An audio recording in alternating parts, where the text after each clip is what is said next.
The international community has already laid out what are the entitlements there. Countries have already agreed on the boundaries, and then in comes China saying that everything is irrelevant and it's all theirs. Okay, so it's not disputed at all. It's just China just doesn't want to follow what is internationally agreed upon and legally binding. Okay, so then because of that, you have the United Kingdom an interested party. Why? Because China's actions, its despicable piratical actions, if I would emphasize that, it threatens the international order of things when it comes to maritime laws. And not just maritime, but it can even transcend into land boundaries and what have you. You know, it can happen because it can, if left unchallenged, it can then have a domino effect with other countries who can also do their own redrawing of the map, either unilateral redrawing of the map, thus putting the world closer to a potential conflict. Mr. Custodio, we also saw the ramping up of the language on the part of the DFA and Secretary Locsin. So that coupled with this, what's the calculation? How do we expect China to respond? Well, the thing is that China will always assert itself. They will use gray zone tactics. The United States and allies would contest that and sail through these waters, proving to China that it doesn't have control of that area. Yes, it can say that it can the freedom of navigation. Nobody recognizes its so-called sovereignty in that area. So those things will continue, but the garrisons will remain. Okay, but you will have a lot of movement in the sea. Will it result into war? That's doubtful because China will lose in any war at this point in time. It is facing the most powerful assembly of maritime forces since the end of the Second World War. Okay. So is it going to challenge that? Well, if they try to do that, as I said earlier, they will face ruin. And like I said, maybe Deng Xiaoping will come out from his grave and slap Xi Jinping and tell him, "I told you so." You know. Okay. So the Chinese will continue in its facing off against the Chinese in the Whitsun Reef and other areas, but it still remains to be seen if it is going to join any multilateral FONOP. That's going to be a big step for the Philippines. You know? Okay, Mr. Custodio, maraming salamat po. Defense and Security Analyst, Jose Antonio Custodio. And it's not only the United Kingdom. The United States has committed to helping the Philippines modernize its armed forces to stand up to China. With that, tonight's big number is 5. That's the number of second-hand warships that the Philippine Navy will be acquiring from the U.S. Vice Admiral Giovanni Carlo Bacordo says the U.S. has offered to transfer some of its mothballed Cyclone-class vessels under the Excess Defense Articles program of the State Department. The vessel transfer is said to give the Philippines a shot in the arm to sustain its maritime operations in the disputed waters. These are the other big stories tonight. President Duterte has finally received his COVID-19 jab. A senator close to the president posted a Facebook Live video showing the health secretary injecting a dose of an EUA-less Sinopharm jab on the president. 5 cities in Metro Manila will be receiving the first 15,000 doses of Sputnik V vaccines that have arrived in the country. Rollout will begin tomorrow in Makati and Manila. And 1 million pandemic-hit workers are set to receive 8,000 peso cash aid for 3 months. The government is allotting 24 billion pesos for the wage subsidy program. These big stories after the break.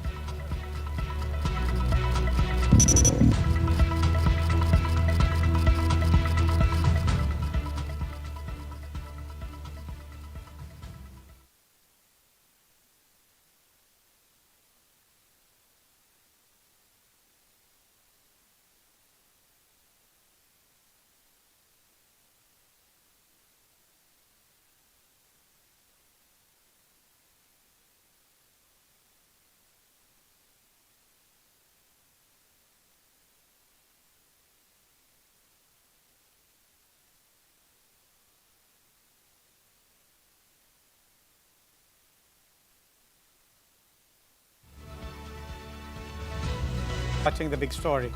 President Duterte received his first dose of COVID-19 vaccine tonight. At around 7 p.m. this evening, the president's longtime aide posted a Facebook Live video to show the inoculation. Health Undersecretary Francisco Duque was seen administering a dose of Sinopharm's vaccine. Sinopharm has yet to apply for emergency use authorization in the Philippines, but it has acquired a compassionate use permit for 10,000 of its doses to be used on members of the Presidential Security Group. In fact, the Chinese jab maker has yet to file for an EUA before the local FDA. Despite the resumption of some businesses during this MECQ extension, people seem to still be wary of going out due to the pandemic. This begs the question, where have people been going during these times? Mobile journalist Benjo Gutierrez tells us.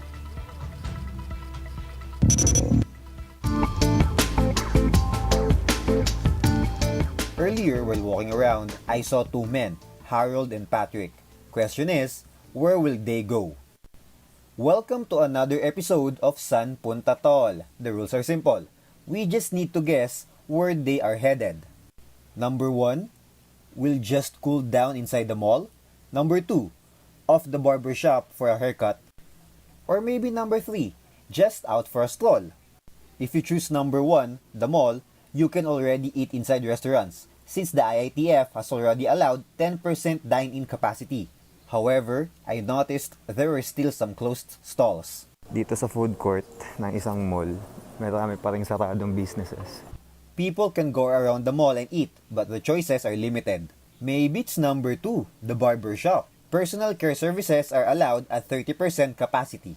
Talking to Sherwin, a barber, he said they were overwhelmed with the clients when they were first reopened last May 1. Nagdagsa naman yung client kasi since naipon kasi siya eh. Or maybe it's number 3. They just wanted to wander around. I noticed, however, that there aren't much passengers at this terminal. Dito tol sa FTI terminal sa may Taguig, makikita natin na pila-pila yung mga bus. Tanghaling tapat kasi ngayon eh. Wala siguro masyadong biyahe. Either that, or employees are just waiting it out until 5 p.m. for them to go home. But now, it's time to reveal where Harold and Patrick will go. PPE lang kami. PE? Ano meron sa PE pare? Gagawa namin ng performance task. None of the above.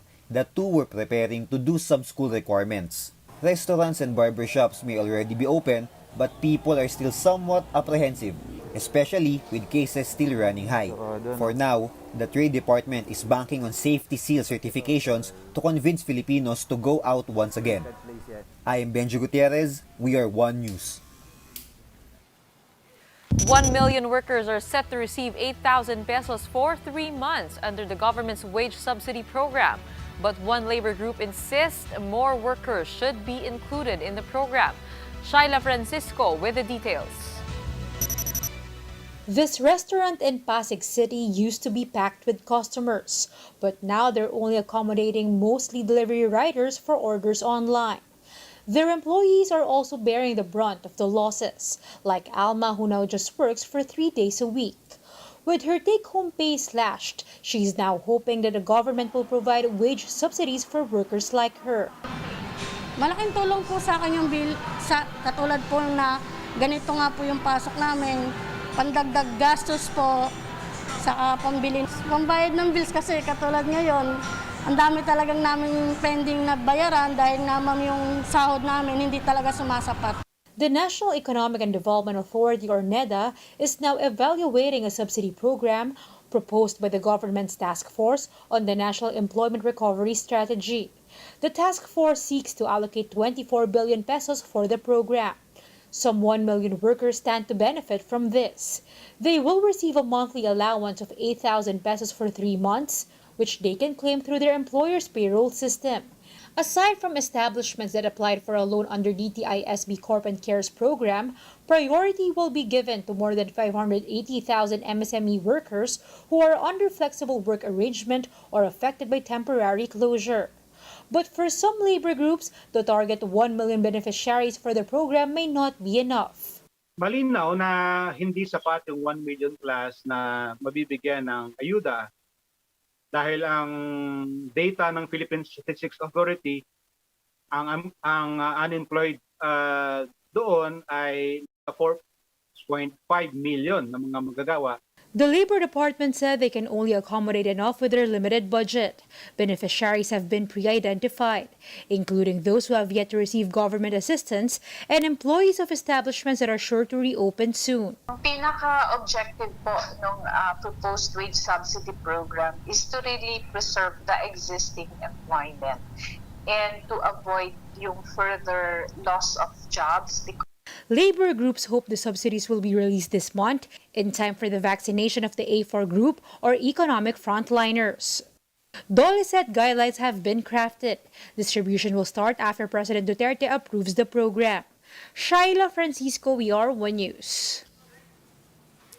The Health Department has noted a slight decline in the average daily attack rate of COVID-19 in Metro Manila. In a virtual forum, Health Undersecretary Maria Rosario Vergere said the COVID-19 attack rate has dropped to 25 cases per 100,000 people last week. This from the 34 daily cases reported the week before. But Vergere warns that this is still high risk. She says the Metro's quarantine classification cannot be eased to general community quarantine unless the attack rate falls below 7 for every 100,000 people and healthcare utilization rates are brought below 50%. We need to look at the gatekeeping indicators. Kailangan makita natin may capacity na rin yung local governments natin at na i-achieve nila yung mga indicators, yung targeted na mga numero natin for those indicators para masabi natin na kahit na mag-shift tayo sa lower classification at biglang tumaas uli ang kaso, we can manage it because they have that capacity.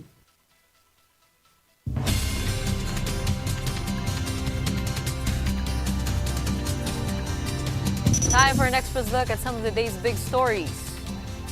The first 15,000 doses of the Sputnik V vaccine will go to 5 cities in Metro Manila. Manila City, Makati, Taguig, Parañaque, and Muntinlupa will each have 3,000 doses of the Russian jab. Manila and Makati will vaccinate senior citizens and persons with comorbidities with Sputnik V tomorrow. The 91.6% effective shot needs a negative 18 degrees Celsius storage. The Philippines will repatriate kababayans in India once commercial flights resume, according to Ambassador Ramon Bagaching Jr. But Bagaching said only a few Filipinos have expressed the willingness to come home. He also admitted logistical difficulty in organizing a repatriation flight due to the India travel ban. At least 70 OFWs in India have contracted COVID-19, while 2 have already died. And 3 House panels have finally approved the 405.6 billion peso Bayanihan 3 bill. Included in the bill is a 2-tranche 2,000 peso cash assistance to 108 million Filipinos, regardless of class or age. Several departments will also receive subsidies, including social welfare and health. Small businesses, displaced workers, and the agri-fishery sector will also be given aid.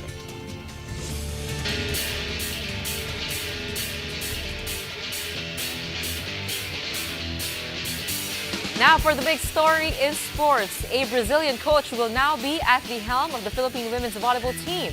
Former Olympic gold medalist Jorge Edson Souza de Brito will now be calling the shots for the Philippine team. The International Volleyball Federation has approved the National Federation's request for a Brazilian coach to coach the women's team. Souza has a colored career, winning gold in the Olympics as a player in the 1992 Olympics before coaching their country's women's team in the gold medal run in the 2008 Olympics. He also served as tactician for several top clubs in Brazil and captured titles overseas as a coach in Turkey and Japan. The 54-year-old coach will work hand-in-hand with national women's team coach Oji Mamon for 2 years upon his arrival in the Philippines in June or July. Time for another quick break. When we return, Filipino domestic helpers in Hong Kong cry out discrimination. The city-state is planning to make inoculation mandatory among Filipino helpers there. And do you ever miss partying like it's 2019? Well, Brits did just that in Liverpool, but it's not all fun. The Music Fest was part of a COVID research study. The details on that after the break.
Good evening. You're still watching The Big Story. I'm Robbie Alampay. The Labor Department wants to suspend the deployment of Filipino domestic workers to Hong Kong. The financial hub plans to impose mandatory COVID-19 vaccination among all domestic workers. They're calling it a discriminatory move. That's according to OFW's Marian Enriquez with the details. Let's fight COVID. Stop discrimination. Stigmatization on migrant workers. This was the call of some Filipino domestic workers in Hong Kong during a virtual protest on Monday. They are opposing the plan of the Hong Kong government to mandate COVID-19 vaccination among migrant domestic workers. Under the plan, they need to get their jobs first before their contracts or visas could be renewed. Dolores Pelaez of the United Filipinos in Hong Kong says it cannot be mandatory as some will need doctor consultation first.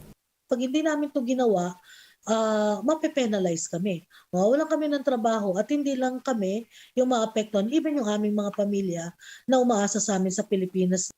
They also find the plan discriminatory. They allege that other groups with outbreaks were exempted from the policy. The Philippine consul in the territory says they were not directly consulted about the plan. But if vaccination becomes mandatory, it says the policy should cover all non-resident workers and not only foreign domestic helpers. In a tweet, Foreign Affairs Secretary Teddy Locsin also hit the Hong Kong government for singling them out. Malacanang has the same sentiment.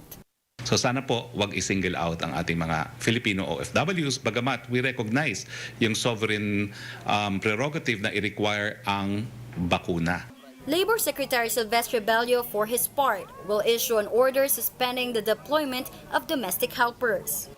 Siyempre, wala tayong magagawa. Makikiusap yung aming labor attaché doon na kung maaari gawin kung mandatory, pero baka naman libre.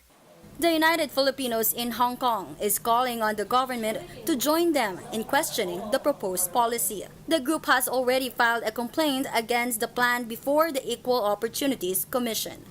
For News 5, Marian Enriquez, we are One News.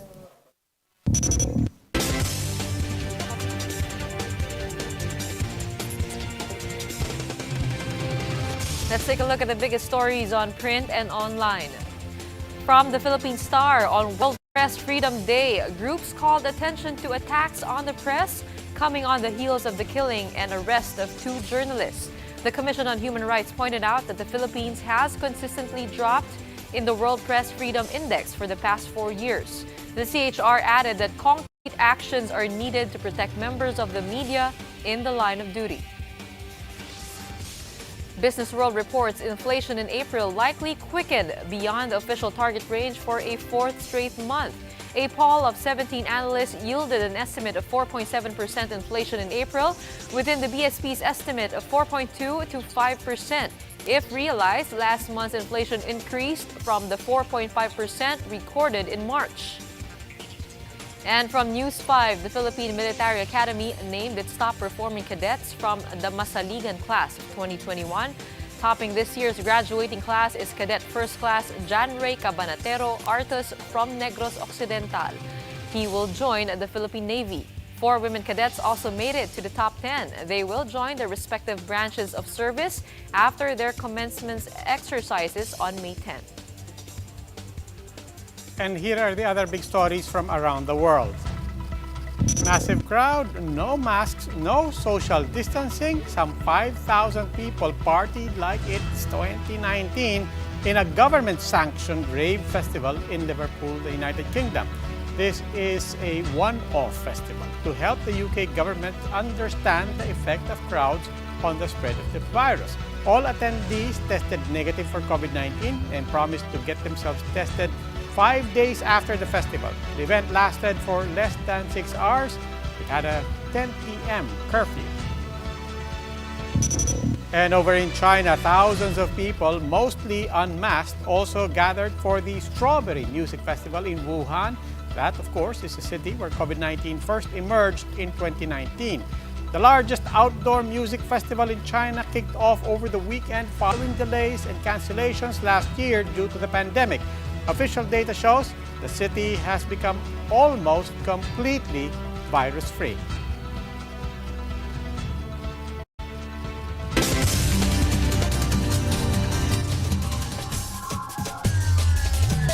Another big story in sports. The PBA is one step closer to opening its 46th season as Batangas City opens its gates for teams to train inside the city once protocols are finalized.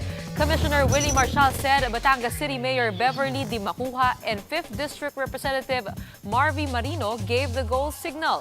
PBA teams will be able to use the Batangas City Coliseum and the Batangas State University Gym as potential training venues. Marshall said they will meet again to set protocols for the resumption of practice, but that will depend on Batangas quarantine classification. The city is currently under general community quarantine until May 14. Several community pantry organizers have become more innovative and creative in product aid. For instance, organizers had a little variety show. They did not only hand out goods, they also hosted parlor games and engaged with recipients, from a mock Miss Universe to Hep Hep Hooray. Some hopefuls could not get goods without dancing first. Kahit si Lolo, ninyo dito, kailangan game.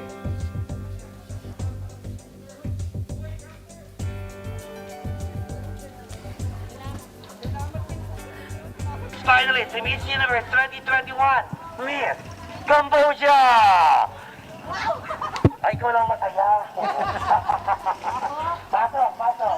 Miss Philippines! Wow! We have to stress, kita nyo naman, may social distancing pa rin. Alam ko, kinabahan kayo na sinabi nating parlor games, but they observed all protocols. Having fun lang while waiting in line. But you know, that reminds me of our tradition of having festivals and celebrating in street corners. Mamaya, hindi ako magtataka, baka may showdown na yan. Community pantry showdown. Maya, I mean, eventually, dadating tayo dun sa UK. May concert. Magsasign up ka for experiment, makiki-concert ka. Basta may distance, ay hindi pala, no? Wala. Hindi, sigurado ako mapupuno yan. kahit hindi experiment dito. Well, that wraps up today's big story. Catch us again tomorrow at 8 p.m. on Signal Channels 8 and 250. Please like our Facebook page, One News. For more in-depth analysis, visit our webpage, onenews.ph. Mask on. Wash hands. And stay safe, Philippines. I'm Robbie Alampay. And I'm Gretchen Ho. We are One News. Have a good evening.